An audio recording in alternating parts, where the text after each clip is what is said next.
Hello, everyone. Good evening from Sydney, Australia, and good day to you from wherever in the world you are joining us. It is my pleasure to welcome you to the third plenary session for the Health System Global Symposium. And the plenary is titled Engaging Technological Data and Social Innovations. The session will focus on the third sub-theme of the symposium of engaging technological data and social innovations. This plenary session will consider the interaction of rapid advances in new technologies and innovations with issues relating to equitable spread of such technologies across low resource settings and to low resource people. I am Shaya Bimbola and I will be the moderator for this session. I am a senior lecturer at the University of Sydney in Australia, and I'm also the editor-in-chief of the journal BMJ Global. I study in my research life, I study decentralized governance and the role that governance plays in the adoption and scale-up of health system innovation. For this session, we are going to have a keynote speaker, followed by 4 panelists. But before we move on to that, I'll share a few tips on using the platform. And I think the key tip to share is to make sure that you put your questions in the Q&A segment of your screen and not on the discussion forum. Our first keynote speaker is Eric Topel, who is a cardiologist at the Scripps Translational Science Institute in the US. Eric is an American cardiologist, scientist, and author, and those who follow discussions on artificial intelligence and their role in health and healthcare will know very much about Dr. Topel's work. Right away, we will move on to Eric's talk, which will be followed by the panel discussion.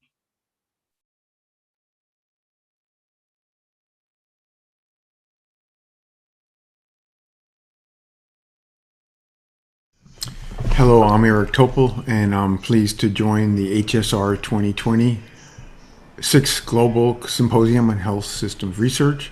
I also want to express particular thanks to Dr. Robin Whitaker, who I get the chance to work with as a part-time faculty member of the University of Auckland. So, artificial intelligence in healthcare, what are the global implications? First thing we want to address is that medicine today, as it's practiced, is not precise, but even more importantly, it's not accurate enough. The problem we have is, in the United States, for example, is a very substantial, over 25 million significant medical errors a year. And this, obviously, just having precision medicine, which is the buzzword, isn't going to be fixed. We also need to enhance greatly accuracy. So, neural nets, like our brain, artificial neurons, with inputs such as medical images or speech or text, running through these artificial neurons with a deep neural network or deep learning is really a revolution that's ongoing in healthcare. It's in the early stages, but the outputs could get us much more accuracy and even well beyond that.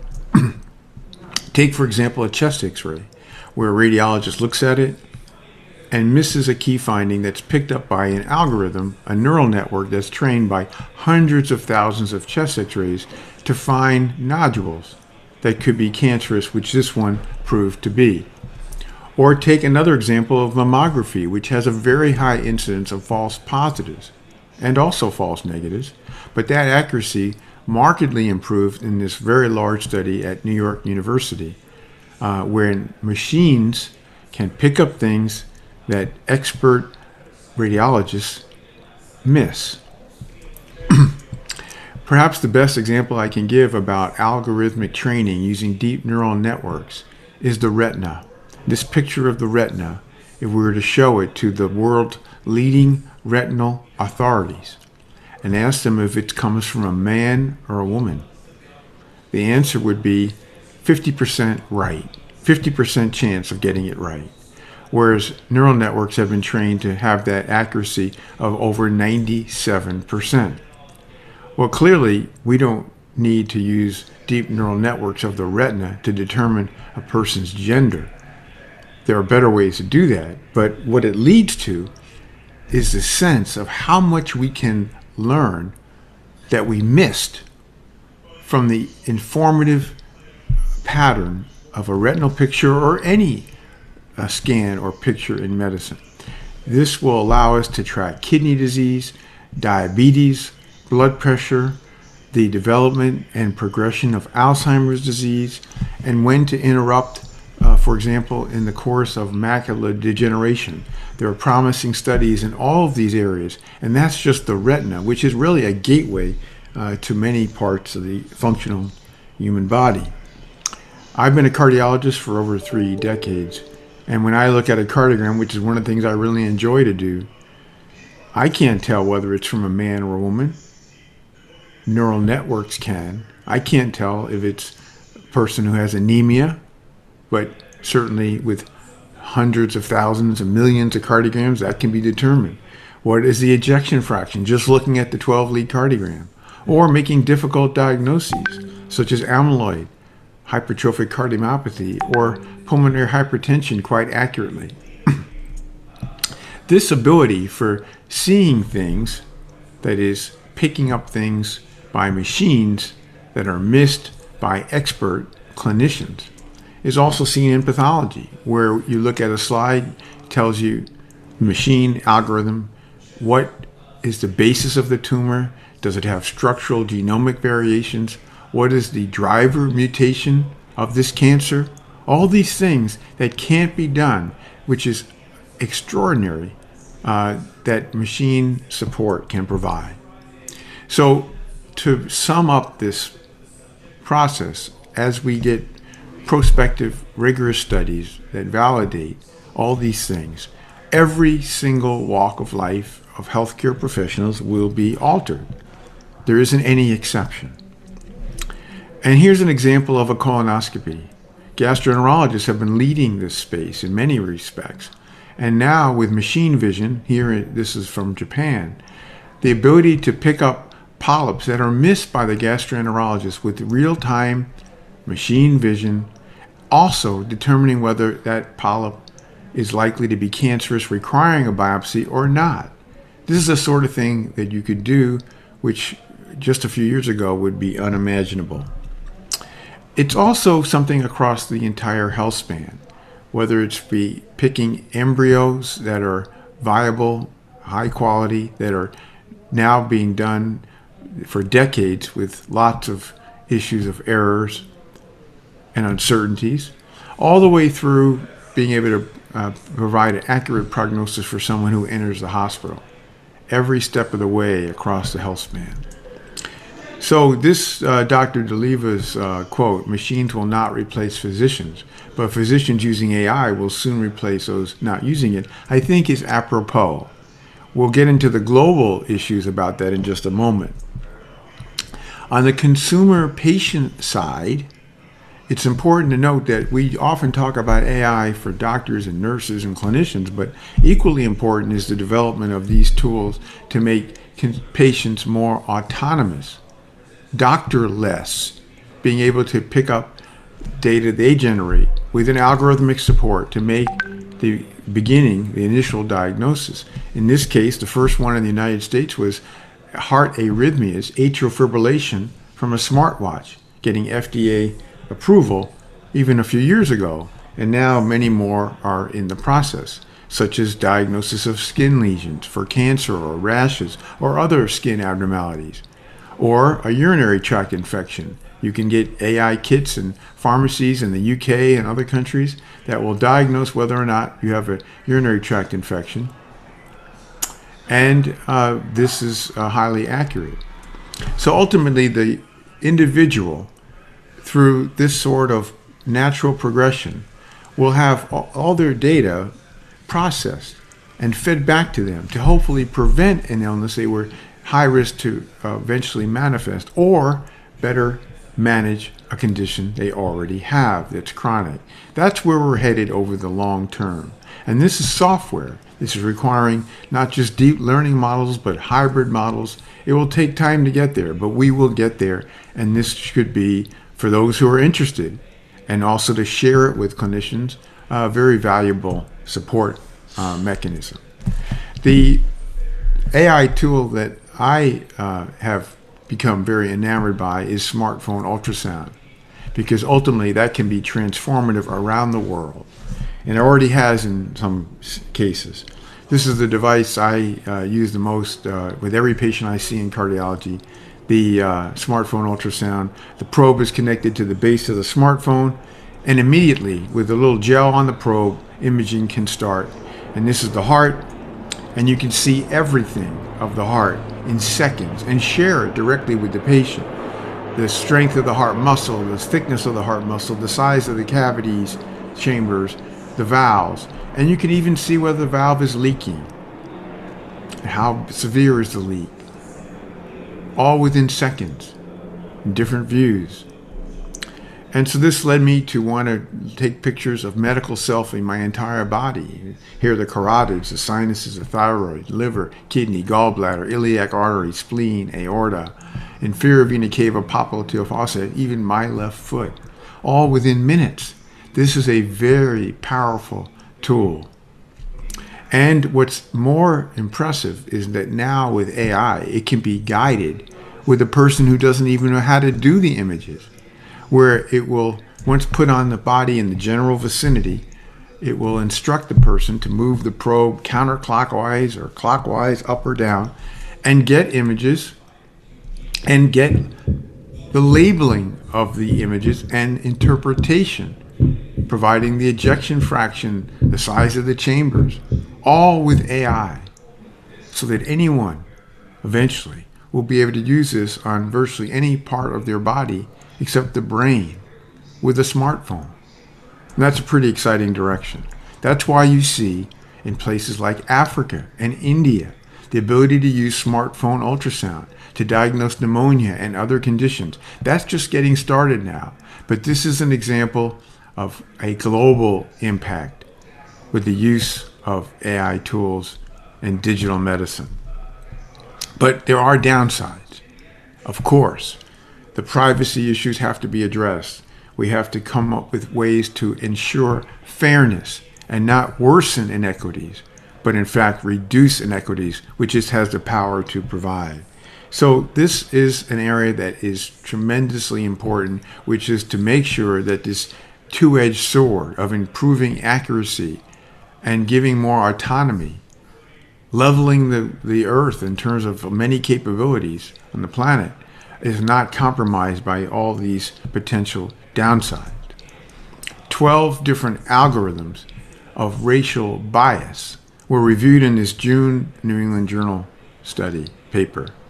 And the point is that we have embedded bias. We have systemic racism.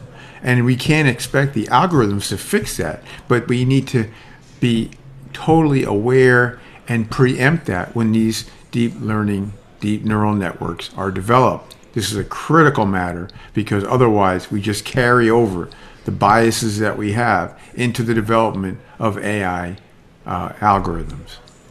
And we also know that we can reduce inequities by transfer learning, that is, by taking the algorithms and reducing intentionally the inequity as it applies to population. So there is use of AI to reduce inequities and bias, just as there is use of AI for most of the problems that it can create. It also can provide a potential solution. One of the things that I'm excited about is in the field of AI, unlike in medical research in general, where it took over 20 years to get to the standards of protocols and reporting, dissemination. Just last month in September, there were multiple publications. I wrote the editorial in Nature Medicine, but British Medical Journal and The Lancet for these standards that were developed by the Delphi methods and rigorous assessment by international group of experts. So we have the standards now, and they need to be applied. Now, just to sum up, there are no algorithm for empathy. And this is the more far-reaching capability of AI, is to foster the human bond. We can do these protocols and do these trials and have prospective trials, which is great. And we need to improve the accuracy by rigorous studies. And these the limited number of prospective trials here you can see in just 6 different disciplines of medicine, and even less so with deep neural networks randomized trials, where most of them are colonoscopy or endoscopy, and only one is outside of China so far. So the goal of the future is better care of the patient. We can get to accuracy, but what we really need is the human bond, the ability to take the streamlining, the efficiency, the getting more patient autonomy, getting the data all teed up for the clinician so they don't have to spend so much time going through screens and pages of data. It's all set so that we make and prioritize the bond between patients and their doctors. This is what's been missing. This is what's been eroding over decades. And Francis Peabody, almost 90 plus years ago, wrote a classic paper in the JAMA.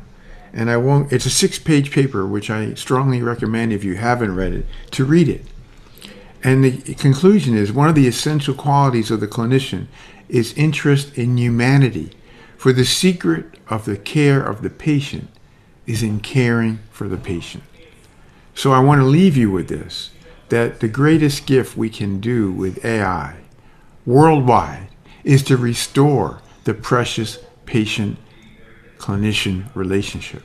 It's even more far-reaching than improving accuracy, and it's distributed everywhere because it's not any place in the world where there hasn't been a burnout of clinicians, global crisis, and there hasn't been patients that feel that there's not the empathy, compassion, time, the gift of time and communication.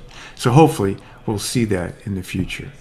So thanks so much for your attention, and I wish you a very successful symposium.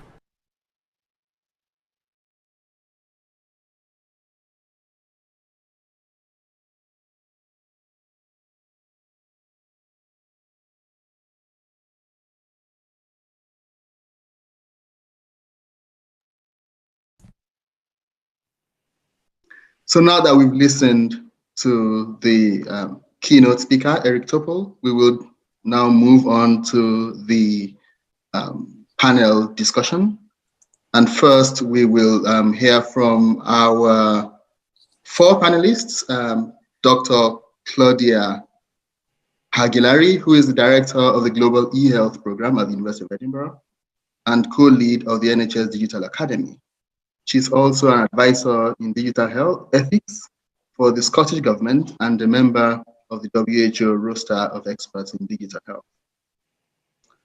Our second panelist is Dr. Pratap Kumar, who is a physician with a PhD in neuroinformatics, a health economist, and a social entrepreneur. He is a senior lecturer at the Strathmore Business School in Nairobi, Kenya, working on innovation and entrepreneurship in global health. He is also the founder of Health eNet, a digital health startup, which combines innovations across mobile technology, clinical processes, and business models to improve healthcare services in low-resource settings.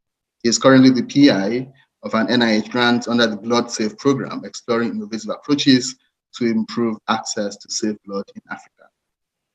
Our third panelist is Dr. Dari Al-Huwail, who is an assistant professor at Kuwait University, a fellow of the American Medical Informatics Association, a member of the WHO Digital Health Technical Advisory Group, and serves as a health informatics consultant at Dasman Diabetes Institute, where he co-founded the Health Informatics Unit.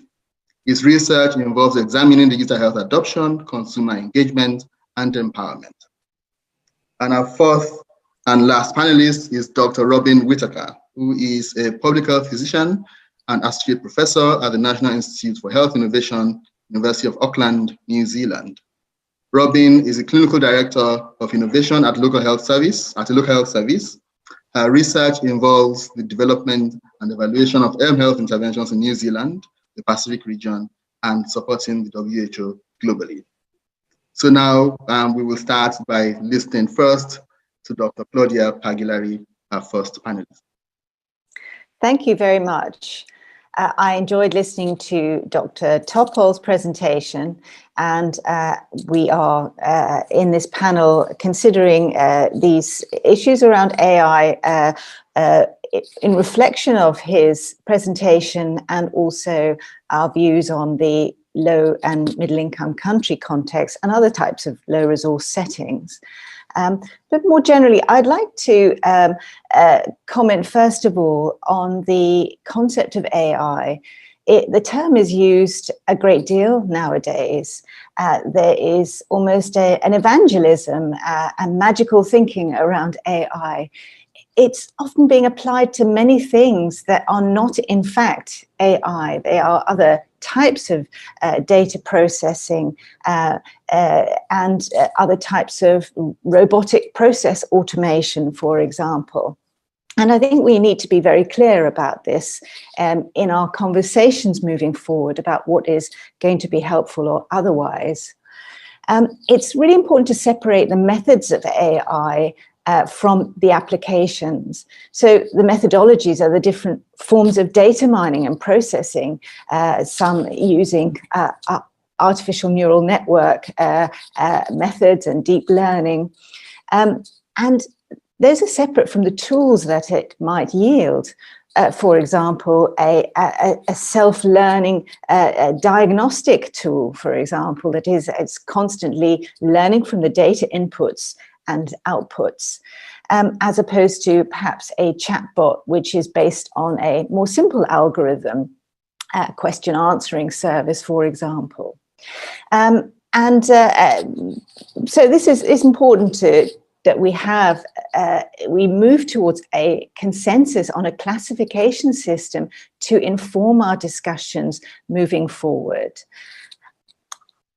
I'd next like to come to the issue of value and benefits from these technologies. Professor Topel successfully illustrated a number of examples where this can be helpful. He mainly focused on diagnostic and clinical use cases of AI, however. But there are other types of use cases that are being explored in this context, such as public health.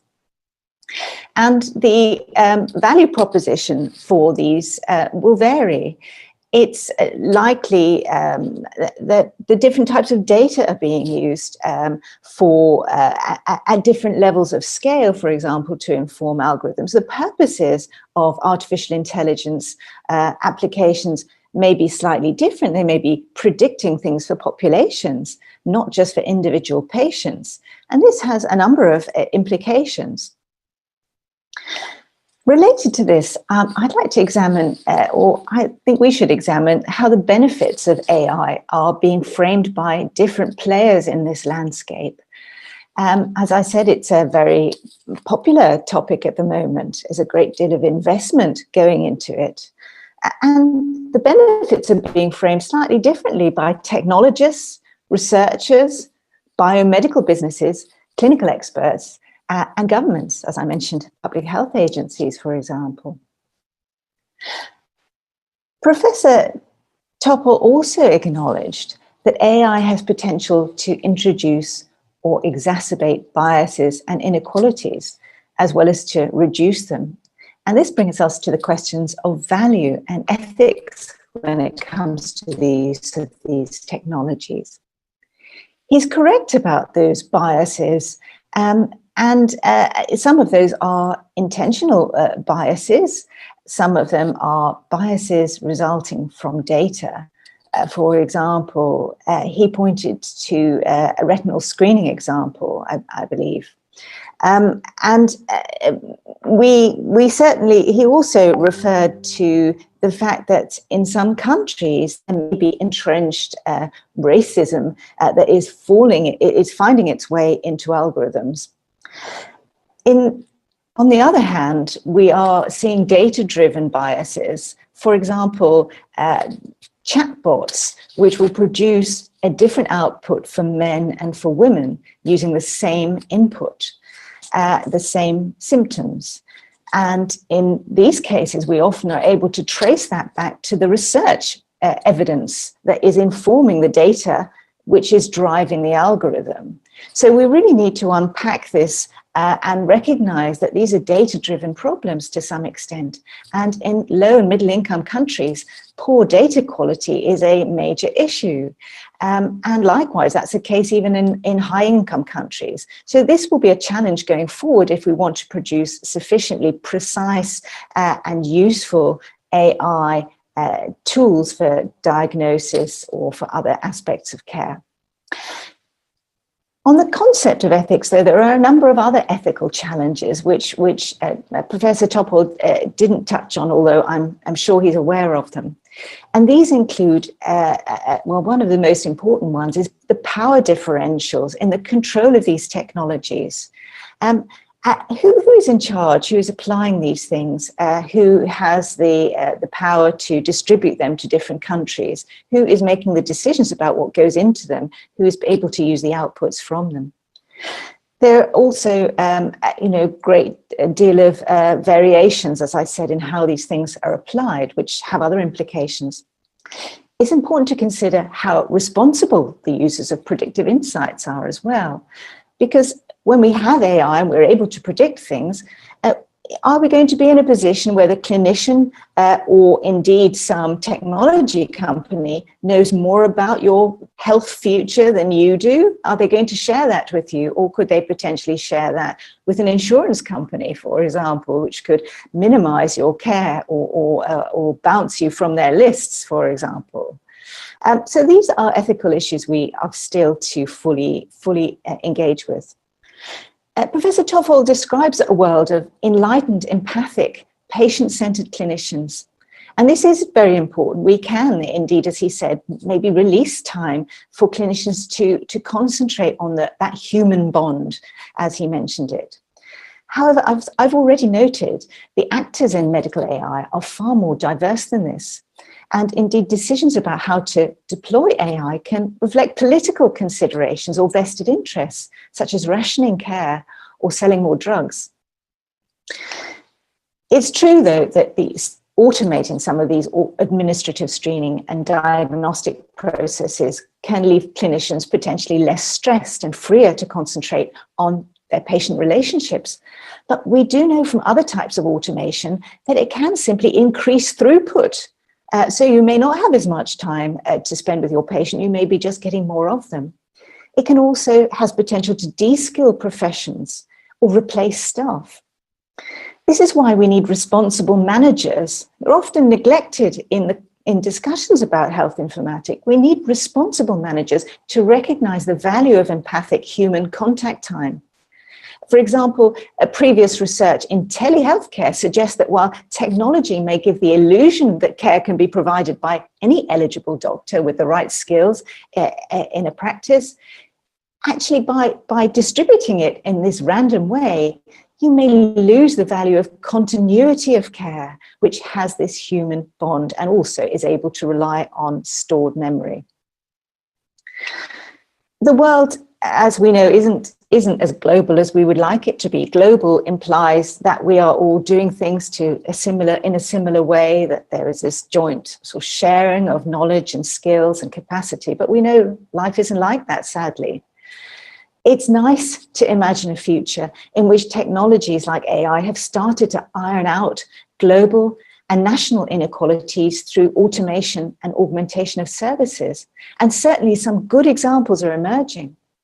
But nations still differ in their resources to pay for these technologies, the data available to generate or customize them, and in their ability to control how their citizens' information is used. Whether AI will empower lower income countries and globalize or democratize healthcare, or whether it will further entrench existing power imbalances, partly depends on how successful we are in defining expectations and regulations now. And finally, I would point to the need for more regulatory innovation in LMIC, where there, in many cases, there are not such strong systems of governance. But these are critical if we're going to use these technologies fairly. And that's all I would like to say at this point, and hand over to my colleagues. Thank you. So hi, everyone. My name is Pratap, and I would like to pick up today on one of the points that Eric's made and do something of a yes and.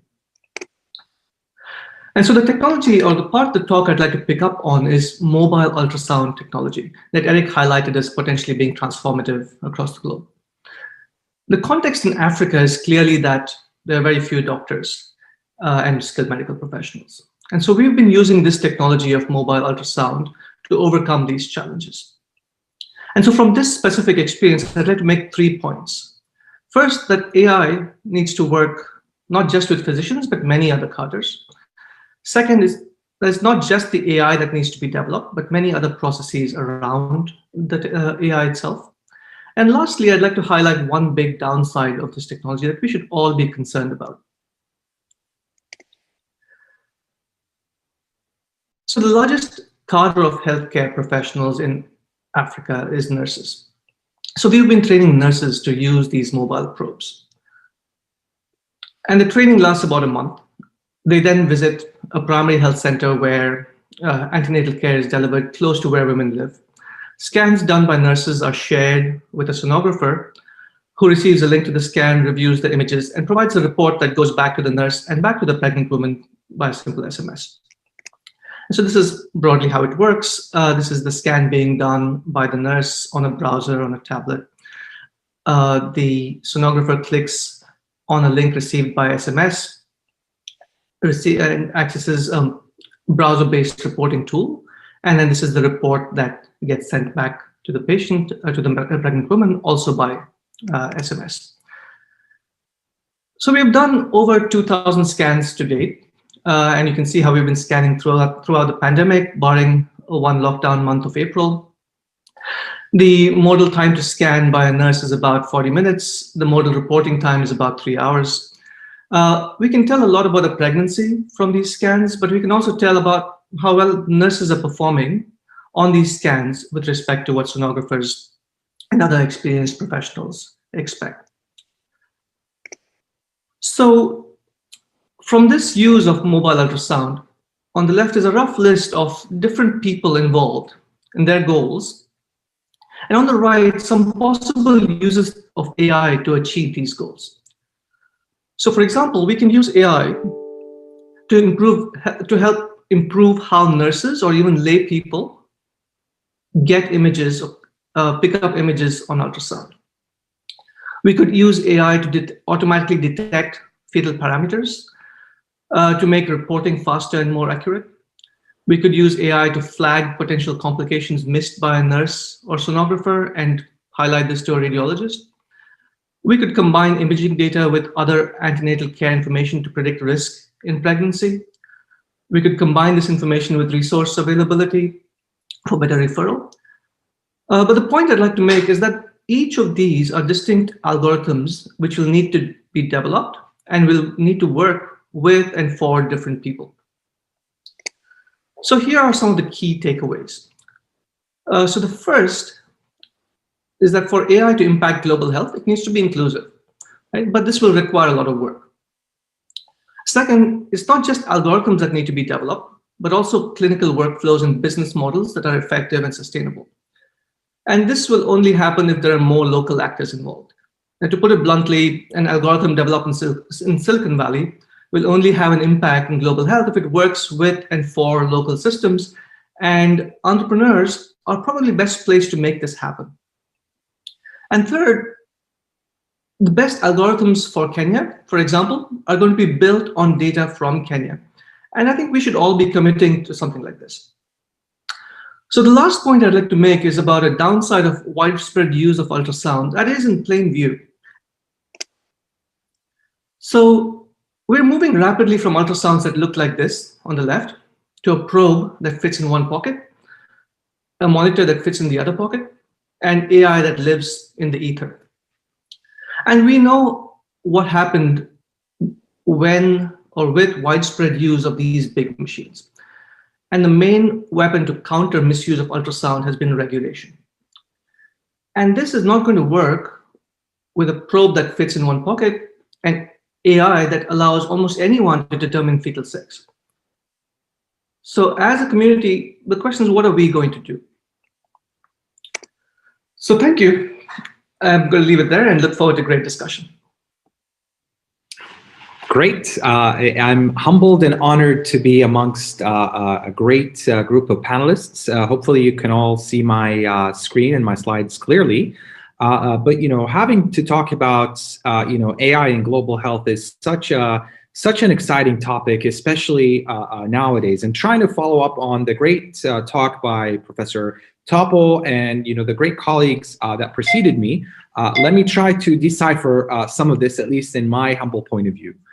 So we're all thinking about this digital wave that's upon us, and sometimes maybe even thinking about this as a tsunami that's really coming ahead of us, and whether we like it or not, it's here and likely here to stay.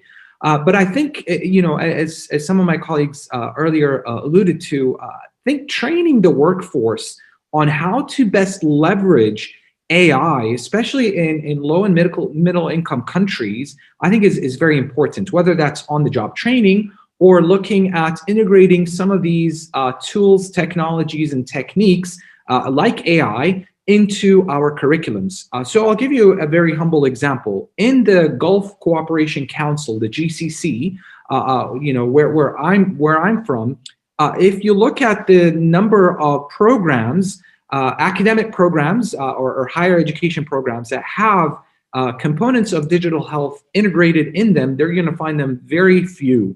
We're not fortunate to have, academies such as the NHS Digital Academy as an example, right, being integrated into the workforce development. So there are a lot of challenges, but we need to also start thinking about how we can introduce those. If you will, trainings on how to best leverage, understand, and use AI within, the healthcare workforce. But I think also interestingly, is it time for us to also integrate, the teaching of AI, what it is, and how to use it within the general health curriculums and courses that we provide in, primary schools and secondary schools, and start integrating that. We have a digitally, if you will, informed generation that's growing up and coming. And I'm wondering if now is the appropriate time to start, also looking at this and trying to integrate this. Also this was mentioned earlier, but, sustainability of business models, whether, we have, who's going to be controlling some of these, if you will, technologies, tools, techniques, or simply put, for a lot of LMICs, products that they're going to buy off the shelf. Oftentimes, in low resource settings, there is a power struggle and a power dynamic that usually happens. So who has the upper hand when it comes to this? But partnering with local and developing the local talent is super important when it comes to trying to leverage these tools, technologies, and techniques, because otherwise it's just going to be reliant on quotes unquote Silicon Valley types of algorithms or technologies, and that's definitely not going to be appropriate or work in LMIC settings. When it comes to challenges, unfortunately, there are many challenges that have been highlighted by all the speakers that preceded me. But very importantly, I guess, maybe in the context that I'm in, and, a lot of times that I think in, we have major issues when it comes to having proper data available that is of high quality, that can actually be used and leveraged accordingly. How is AI integrated within the broader health ecosystem of the health systems that we have in general? right? Let alone the cultural barriers. Sometimes, the ability to predict one's illness or one's health is considered forbidden in certain cultures. So how are we going to, best leverage that, but also, being respectful of people's cultures and people's backgrounds? But also, there's a major challenge that is not only applicable to low resource settings, and that's the non-standardized mechanisms to evaluate the performance, the impact, and the output of these artificial intelligence algorithms and tools and what they'll be producing.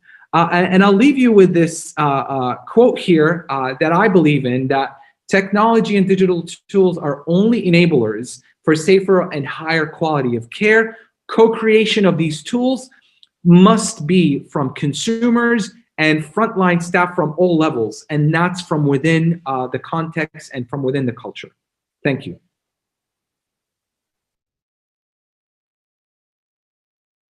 Great, thanks, Dari, and kia ora koutou from Aotearoa, New Zealand. My name is Robin Whitaker, and as always, I really enjoy listening to Professor Topel's talks. But I want to take a slightly different tact. So while we are currently looking at implementing an AI lab within our health sector in New Zealand, I'm always really, so we're grappling with a lot of these issues at the moment, but I'm just always find it really strange that we jump immediately to some of the most difficult and risky things when we're looking for help from AI. So, diagnosis, and the triage and treatment is some of the most risky stuff that we do in medicine, where actually there's the ability to make huge gains, I think, from some of the less risky areas that AI could be really helpful in around organizational and administrative processes within our health systems, for example, but also in the area that I'm really interested in, which is the consumer use. So how we can actually get some of these tools and assistance and information into the hands of people everywhere through their mobile phones. And so I wanted to draw on some of the lessons from the work that we've done, taking mobile phone-based health interventions to people wherever they are, some of the promise and some of the pitfalls there, because I think it's very much aligned, because the promise both for getting AI into people's hands still will rely on the use of mobile phones, because the world has prioritized mobile phones and mobile communications technologies over everything else. It is the fastest, most rapid uptake of any technology in our history. And the developing world, low and middle income countries now are the areas that really are prioritizing mobile phone communications technologies over any other technology. It's where there is nothing else, and it's where there are no health systems. So it is the way to try and to reduce some of the inequities in access, because almost everywhere in the world there is mobile communications technologies. And even where we, even in developed countries, in low-resourced families and households, they are the ones who are prioritizing the use of a smartphone over anything else that they're spending their money on. So even within countries, it is the way to reach people.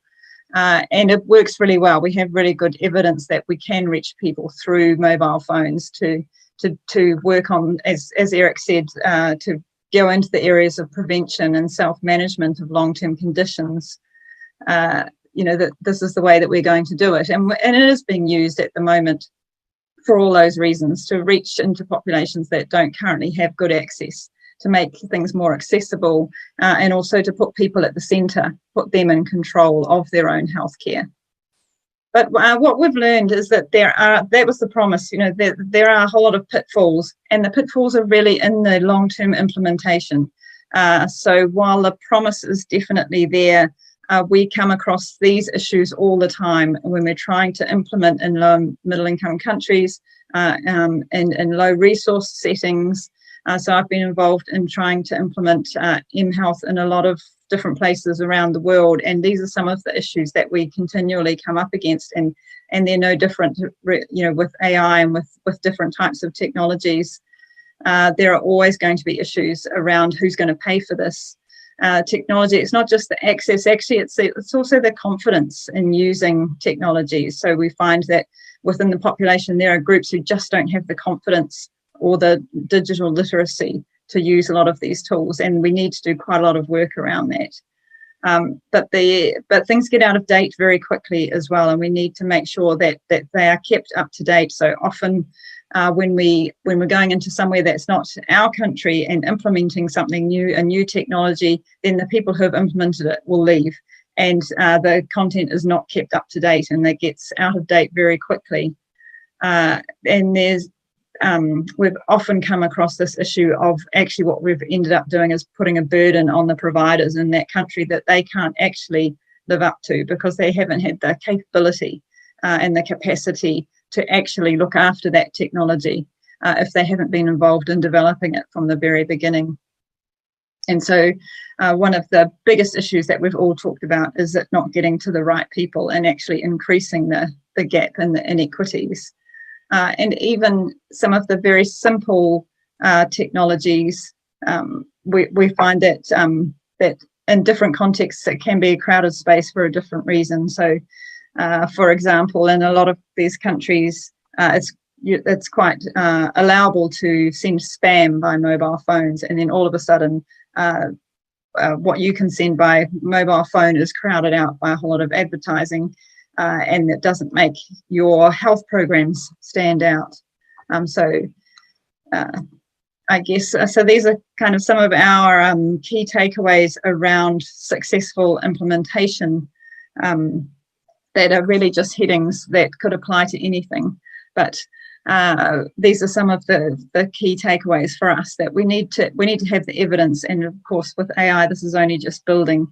But we need to provide the good stories based on evidence, not just for the funders, but particularly as well for the health services and the clinicians who need to be the champions of these types of technologies and the uses for them. And if we can't provide them a good evidence-based story, it's very hard to get people on side to promoting the use of the technologies.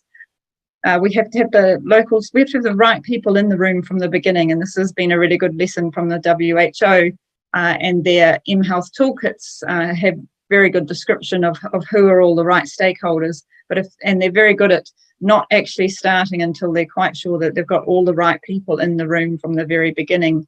And that includes all of those who are going to be responsible for the infrastructure behind what you're doing, the telcos, the data and the health information systems, but also the people who are in the health system who are going to be actually promoting the use of these, who are going to have real in-person programs that are supporting these alongside them. And then your champions and your promoters. They all have to be involved in building it so that it is fit for context. I think this is the real key, that they have to be built fit for context. And the most important in terms of the context is the people. It has to be something that they want. You know, we have built mobile phone-based, really simple programs for people, for example, around smoking cessation, and implemented them, and then discovered that the people that have given it to never actually wanted to give up smoking.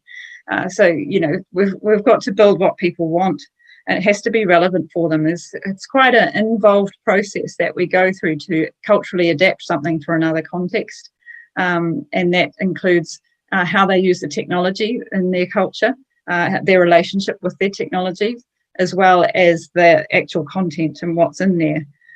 All has to be culturally adapted for your population, and this is the same with AI. It has to be tested on your population. It has to be tested with your population data to make sure that it is going to be relevant, and that there's not something in the context that means that it ends up having those unintended consequences, as Pratap has talked about. And it also has to fit with local policies and local regulatory environments as well, particularly around the use of data and data protections, privacy, security, but also around accountability. One of the big issues with AI, who is going to be accountable for the decisions that are made that are assisted by AI, is one of the big issues, and that does change from context to context. And as we've all focused on, that these things really need to be built with and for those who need it most. And that what we've found in our work is that if we build something very much initially designed and focused with those who need it most in a country, then it will work for everyone. But if we design it for only those who can easily access it and understand it and use it and interpret it, then we're going to miss the potential promise of the technology in the first place, and it won't get us what we need. And particularly with AI, I think the equity and also the ethical questions around, is it the right thing to use in this context? Do we need to use AI in this context? And is it the right thing to use for those who need it most? Is a really good question that we need to ask ourselves when we're starting out. And if we can do all of those, then we'll build something that is able to be scaled. But if we don't consider these success factors, then we're likely to build something that will never be scaled, particularly in low resource settings. So that's just a kind of a summary of some of our key success factors in working in some of these countries with introducing new technologies. So I'm going to stop there, and I'll just hand it back to Shay at this point.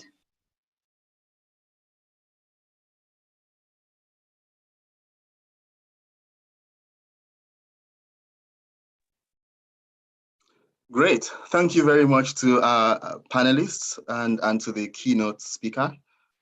Very interesting questions have been coming in. But before we go to the question and answer session, I will just quickly do my reflections on what I've heard from Eric and from the 4 panelists. And I've sort of classified them into 3 sets of themes.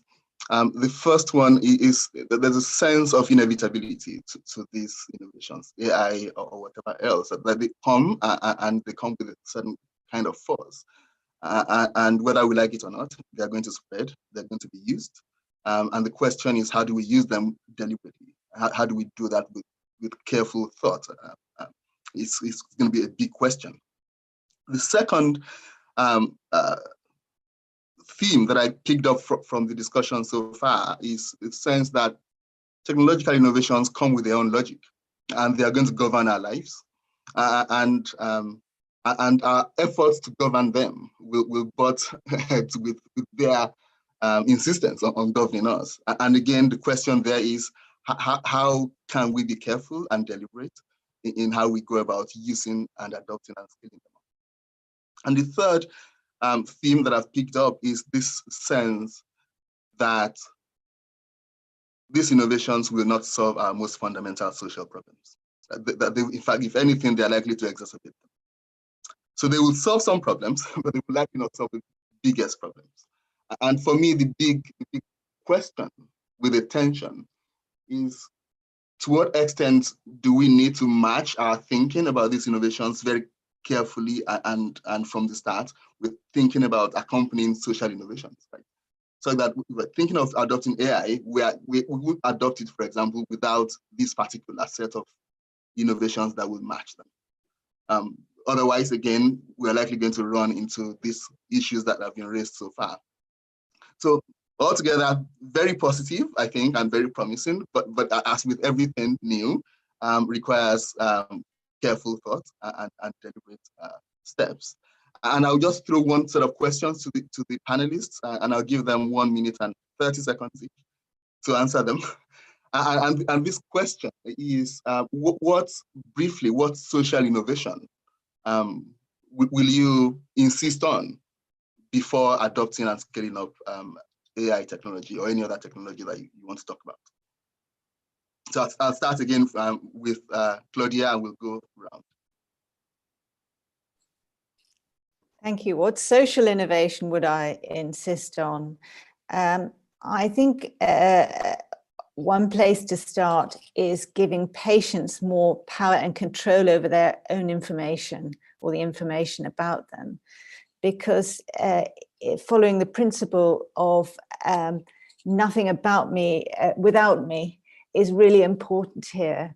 If we don't know what data are being used by other parties, what algorithms mean in terms of our own information, then it can leave us disempowered, and it also leaves room for further digital inequalities, as those who know everything about everything have greater power, and those who are left behind have less. So that would be my number one message: more information sharing, and also development of knowledge and capacity on the part of the patient themselves. Great, thank you. Next, Pratap. Thanks, Shay, and thanks everyone for great talks. I would focus on two approaches. One is to make, in the spirit of inclusivity, it's not just about including everyone, which is important, but it's also including every type of workflow.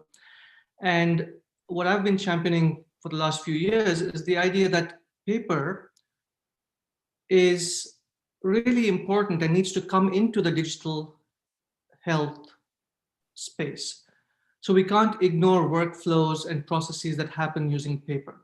So that's my one take, to say we need to keep the space as inclusive as possible, not exclude people because they don't have a device.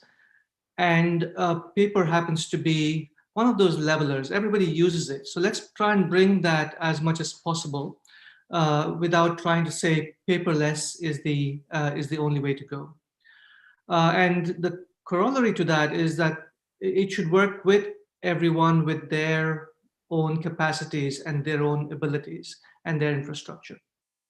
And so building on, I would say you need to work on a bring your own device approach, that everybody should be able to bring what they have onto the table, as opposed to saying you need this technology for you to, for this to work for you. Excellent, thank you. Dari, next.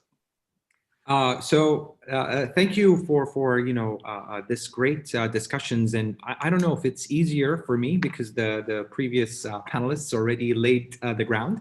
So I'm going to really echo what they fantastically said. But if I may add, also we need to think about the health system, or the general broader ecosystem around us. So it's not enough that we empower patients. It's not enough that we empower our workflows or the workforce, but also we need to look at the supporting pillars for that. So we look around the world, and what kind of, if you will, rules, laws, or regulations do we have in place, either to push us forward or sometimes, unfortunately, to bar us from, going forward. So I'm thinking, the social innovation, it needs to come like a sandwich effect. So from top up, but also from bottom up, and really look at, the regulations, as well as, seeing how we can prepare and empower everybody. So one thing, and this might be just a very wild idea, right? But in our health education, are we really targeting, the youngsters? And now we are talking about artificial intelligence, or we're talking about digital health within our healthcare curriculums. I think this might be the time, and this will make it easier moving forward. Thank you. Thank you. And Robin? Well, everyone's already stolen the thunder, but yeah, so I'll just go one kind of step further and say, wouldn't it be great if we made all this technology free for health use? If we took it to the limit of making health websites completely whitelisted and free, and mobile programs free for people, and the technologies and the devices that allow people to actually fully make the most of all of these options, so that it will really be inclusive and available for all. But of course, it's not that it's one thing that will suit everyone as well. We need to have options, different options of the way these things are delivered, so that everyone can find something that suits them. And I guess just one other thought would be about the bias. If we can come up with a social innovation that gets rid of the bias, that would. So I'm being quite aspirational. Thank you. So the questions have been pouring in, and they seem to speak to sort of different sets of things. And I will start from where we haven't touched on at all in these talks and responses so far. And that is the area of cost effectiveness, right? So two questions, one from Pascal Alote and another from Zia Sultana. And the question is, For example, the ultrasound innovation that Pratap spoke of, and Eric also mentioned. Is it cost effectiveness to use these technologies as it is now? And Pascal's question was about, given all the competing demands in the health system and in the social sector, to what extent should governments pay attention in terms of financing to these new technologies? Sort of continuation of the same question, right? Is it cost effective? Should we divert resources to it, and how should we make decisions? Whoever wants to go first.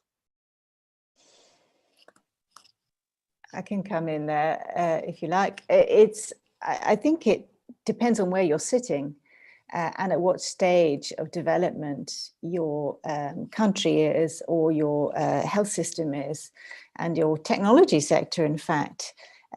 There is a lot of talk about all the money that will be saved by AI, and certainly in some American hospitals and others, there has been money saved in certain things that are labor intensive and not that good a use of people's time, for example. And also we have potential to kind of add virtual money in low resource settings where there are very few doctors, and you can kind of augment people's abilities using AI assisted technology. So there's a kind of economic benefit. But our challenge is right now that a lot of the hype around AI is coming from the very industries that are set to profit from this.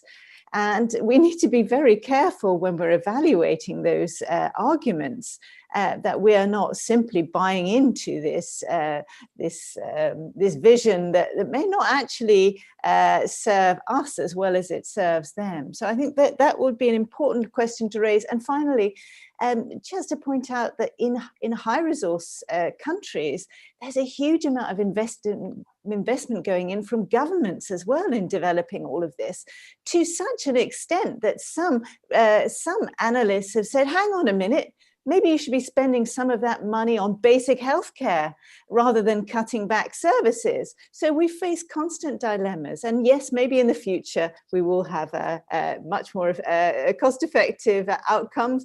Right now, it's a bit iffy, and it very much depends on the use case. Great. Pratap? Sure. So I guess, like all health economists would say, cost effectiveness is going to be measured, or it's important to take perspective into account. And so the perspective I'd like to take into account is the scale of access. Right? With this one technology of mobile ultrasound, it's never been possible for so many more people to access key diagnostic tools like a fetal ultrasound in pregnancy. And so now with these mobile probes, it's possible to have scans done in the most remote settings that exist. So the upside is obviously the number of scans you can do, and potentially the number of mothers and babies' lives that can be saved because of early detection of either fetal issues or at least fetal parameters. But the flip side is obviously what I pointed out. So as a society, what price are we going to pay if large-scale sex selection becomes possible and becomes used, right? And so we have to take those perspectives into account to be able to measure both benefits and costs of such technologies. So this is not a technical problem or a technological problem or even a price problem, because the price of these scans, we want to have a price point of $15 per scan, including the nurse time, including sonographer time, including technology time, processes, insurance, and all that. So the cost is not the issue. So the issue is really the societal scale of both benefits and consequences. Yeah, and if I may differentiate, so I think also, and this is probably maybe from my humble experience. So oftentimes it's very difficult and hard to tell people, I'm going to save you money, right? If you invest in this technology versus no, but we can build this clinic, and there's a brick and mortar type of setting, and you can actually physically go and visit this clinic, or or what have you. But oftentimes, especially with digital tools or digital technologies, it's oftentimes it's very difficult to see, if you will, the long run. And this may not be necessarily confined only to the healthcare sector, but I think it will, being hopeful, I think it will only get better. And this is the role of science and scientists in terms of, making these studies and publishing the evidence and sharing it in different contexts. And I need to highlight that, very carefully, because, as, demonstrated by the previous speakers and pointed out, something that works in, certain parts of the world may not work in others. So we need to collaboratively build on these studies and move towards that. And, I'd throw in this concept, which, what Dr. Robin really had pointed out, is these global digital health goods, right? If we can have some of these services available, I think we will start to see that pick up, just as we've seen multiple times in the open source industry. Thank you. Thank you very much. Robin, do you want to quickly say something, or do you want us to go ahead? Oh, why don't you keep going? Yeah. Excellent.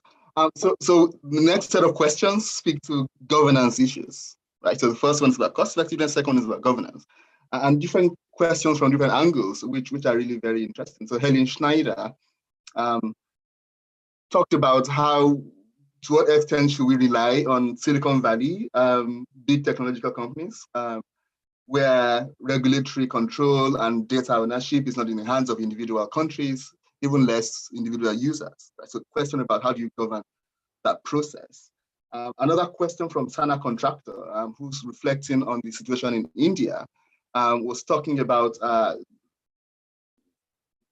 there examples from countries where there have been legislative controls or regulatory controls that have worked really well in governing these technologies? Given the example of the new national data initiative in India, and because of problems that are clearly going to crop up. The third question, again in this basket, is from Tim Martineau, who is wondering whether health worker unions have been involved. If there are examples of the involvement of health worker unions in planning the use of artificial intelligence. And again, another question from Vadarayan Srinivasan is asking whether it's possible for us in the health systems research community to play a role in holding its corporate interests accountable. So again, back to you, whoever wants to start. Robin, perhaps. I'll start with only just a small fraction of that, because there was a lot in those questions. But I will just say that I think governance around this is very new, and it is a field that we are really only just approaching and figuring out. So I am part of a WHO group that is looking at ethics and governance in the use of AI in health, because while there are lots of frameworks around ethics and governance for AI in general, there has been very little that's been worked up specifically for health, and there are some specific features and concerns in health that are different from some of the other areas where AI is being used. And so that group is about to hopefully release a consultation document around what we think the key principles are for ethics. And when it comes to governance, we're trying to put together some checklists, 3 checklists, one for developers, one for ministries of health, and one for health providers, around things that you would need to consider before you decide to use a particular AI in your country. And so I think, this is just a really new field, and we're still trying to get to grips with how to do governance well. And yes, you will always be bound by your country's, rules around the use of data and privacy and confidentiality and so forth. But then there's just this added layer of difficulty when it comes to AI, and that includes considering things like the transparency of the AI. Do you understand, what is in the black box, and do you understand what data it has been trained on, and do you understand, how it has been tested in your population? And then several other things like accountability. Where does the accountability lie if we're using an AI for example, clinical diagnosis? So hopefully we'll have a few more answers for people, but I'll let everyone else have a go at this one too. Pratap, you want to join in, jump in? Thank you, Robin. I think the one point I'd like to make, which I made briefly in my talk as well, is that the better governance is going to come with more local actors. Right? The more local actors you have, the local entrepreneurs, the local technologists, the local healthcare providers, and the local governance and government agencies or oversight, the better it's going to be for everyone. And it starts with the data, right? So we want to generate local data. And yes, regulation tends to focus on safeguarding the use of AI and not so much the development. So it's still very early days in how these AI are going to be developed for local problems. But I can't stress enough that the more local actors you have in the whole spectrum of AI, from the generation of data to developing algorithms to its use, the better governance is going to be.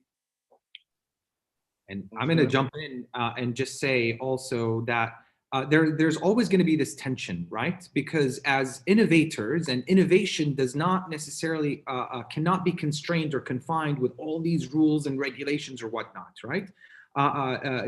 Because as more, rules and governance, if you will, that we put, innovation is going to be strangled. But however, what I'll argue, and building on, previous speakers' comments, I think having safe havens and transparent sandboxes, right, where people and the local developers can come in and say, here's what we're doing, here's what we're trying to achieve, and this is what how we're going about doing this.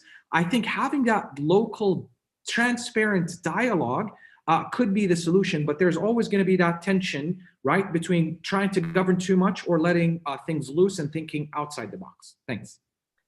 Yeah. I would, if I may come in there, I thought I would agree with those points, all of those points, and that particularly around involving the local community of developers and local systems, because we have seen an imposition of AI from rich Western countries. We have seen a lot of research and development and supposed help, which has actually been a disguise for lots of data mining in countries where governance perhaps is not as strong as it is elsewhere. And this is quite exploitative. So avoiding that data colonialism in AI and actually getting engagement so that local people have more, not only control, but also that they can develop the tools that are most likely to be useful, I think is absolutely critical. Only one other point on governance I would mention is that the struggle everybody's having, no matter how rich your country is workforce. Actually, the human beings required to do the due diligence and the governance of the data and the AI is just not enough. It's tiny. We need a lot more innovation in how we actually distribute this task. Thank you very much. The next set of questions, we have only 8-9 minutes left. So the next set of questions are about trust. Sort of the kind of unintended consequences in relation to trust. So, and they've come from a range of people: Asha George, Eleanor Wiley, Leanne Brady, so Kashana Nandi, and one of them is about trust with how you train health workers. So the distance that technologies create between those who are doing the training and those who are conducting the training, for example, how do we think about trust in that space? And I'm looking to Pratap because I'm sure he has experience in that. The second issue around trust has to do with how trust is reconfigured in the patient-provider relationship. So if the provider says to the patient, well, I'm using AI to tell me what to do, how do you think about trust in that kind of space? And the third trust question is a bit of also a governance question, which is that a lot of the researchers who are working in this space are also funded by industry. How do we think about the trust we should have in what they say, given their potential conflict of interest? Okay. Sorry, since you named me, I'll try and take a stab at this. Again, trying to keep it simple, I guess trust goes very closely with transparency. So the more transparency you have in how you're developing and using this AI, there's going to be more trust. So when we use computer vision technologies with healthcare providers in Kenya, the feedback, so it is some way a design issue. How can you make what's happening, the magic that's happening in the background, as easy to understand in the front for the users involved? And so there is a large amount of effort needed in the design of these technologies and the transparency in how it's going to be used. So maybe I'll stop at that because there's not much time left. The others. Yep, thank you. Who else wants to pick up on the trust questions? I maybe just pop in very briefly to say that there may be slightly different issues around trust when it comes to your doctor or your community health worker using a tool that is just a tool to help them do their job. There are different trust issues connected with that to some of the other types of uses of AI, which might involve big data. It might involve predictions that are very precise about particular racial groups, for example, or particular migrant groups. And this can raise all sorts of challenges to do with discrimination that many of those groups may have faced before. So naturally, people might become more resistance to some black box technology that is maybe saying things about their group that may have negative consequences. And so I would really just caution that there are differences between very practical bits of technology to help you do your job and some of these other uses. And it does still come back to the relationship, as Eric Topel said. One of the questions was about the patient-clinician relationship, and that is still at the heart of this. And it is still always the way that we, mostly use AI. There's still a person in the loop. There's still a clinician who is making the ultimate decision about whether to rely on what the AI is telling them or not. And there's still having the relationship with their patient. So it all comes back to that, really, to me, that there is no reason why AI should destroy the trust in that relationship. I don't know many doctors who will really tell their patients currently how they make decisions around what they do. If they're, are they really very forthcoming and honest about, the fact that we make some decisions based on the last 5 patients that I saw with this, but actually I've only seen one patient that looks like you, and I also use something like a Framingham, equation, which was based on a few thousand North American men, white men. So I don't think that it necessarily immediately is going to destroy that relationship. I think that is still very much up to the personal relationships involved. Very, very briefly, also, looking at this, I think, as consumers, generally speaking, we trust, for example, Google to tell us, hey, it's time to leave home for you to get to a meeting. I think it also depends on the stakes, right? So if the tool or the technology is telling me, hey, Dari, maybe you need to sleep in a little bit more or wake up or walk, I think we will be more acceptant of that, right? To trust these tools or listen to them at least.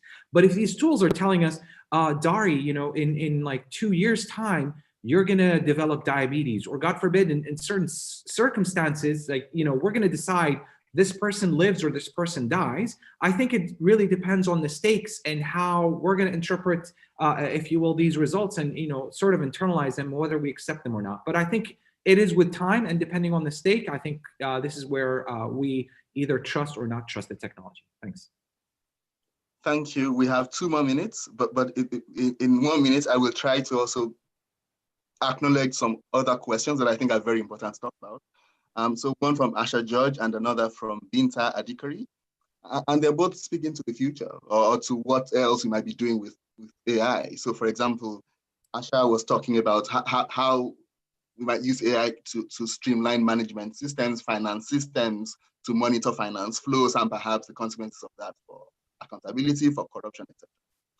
And Binta also mentioned, interestingly, how we might think of using AI to solve political problems, right? So for example, to influence political discourse around unresolved global health issues in the community, which is another interesting way to think about it. And 2 additional comments about what we need to do in the future. So George Gottstadt talked about the need for us to start thinking about how to study the ethical consequences. So not just the ethical consequences, but how to study them in research. And Emmanuel Monser mentioned the need to start compiling various international health policies around artificial intelligence to have some sort of database, which is, again, another interesting thing. I hope someone is doing it. If not, someone should be doing it. But yeah, so just wrapping up with those interesting insights from the Q&A platform. I should give you 15 seconds each to say one thing round before we end. So again, I'm going to go to Robin first. Just echo that last point. I think it was from Asha about there's lots of other things we could do with AI that are not clinical that would really, really help our health services. And let's try and get people excited about doing that as well, because it's quite hard to do. Yeah, great. Pratap? Yeah, so there's a lot can be done, but my message always is there's not enough being done, at least not enough being done locally. So the more we do, the more we will learn. So yes, we need to do the research around it, but we need to do more for us to do better research. So let's invest in the doing, the data that comes out, the use of that data, the application of those algorithms, and so on. Let's do more, and the rest will follow. Thank you. Gary? So let's do more. Let's think of the tools or how we can leverage these technologies in other areas, not only in clinical care, but also bring everybody to that one table and on the same level.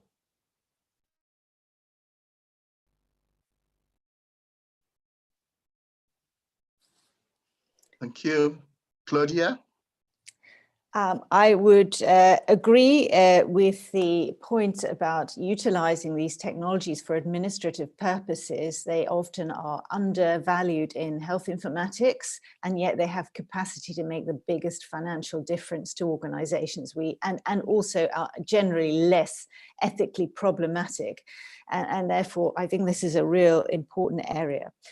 But also, I think, just as we've cautioned about the ethical risks and governance challenges of data and AI, we also, as has been pointed out, need to look for the potential for these technologies to enable good governance in systems by flagging illegitimate practices that are problematic, extending some of the benefits that have been seen in other types of information system, which produce greater transparency and accountability.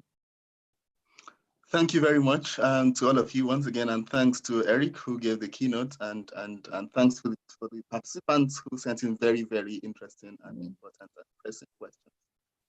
Thank you, and now we'll go to the closing slides. And I have been asked to remind the participants of HSR 2020 about the Reimagine Health Systems, Future Scenarios for Better Health and Social Justice conference, that there is an online platform where you need to fill up some information about how you want to reimagine the future. It's been announced in the 2 previous panels, but just as a reminder of the need to do that. So look out for the surveys. I've been told that they will close on Monday, the 30th of November. So please look out for them and contribute to the surveys. Your insights are vital to this process, and we hope that you will want to be part of it. So thank you very much. And I've also been asked to inform you that the next session is the ceremony, and that you are also very invited to that session, and you should please join. Thank you very much again for participating, and thanks to our panelists and to the keynote speaker. It's been a great session. I've enjoyed listening to all the insights and thinking very actively along with you. Thank you very much. Thanks, Sherry.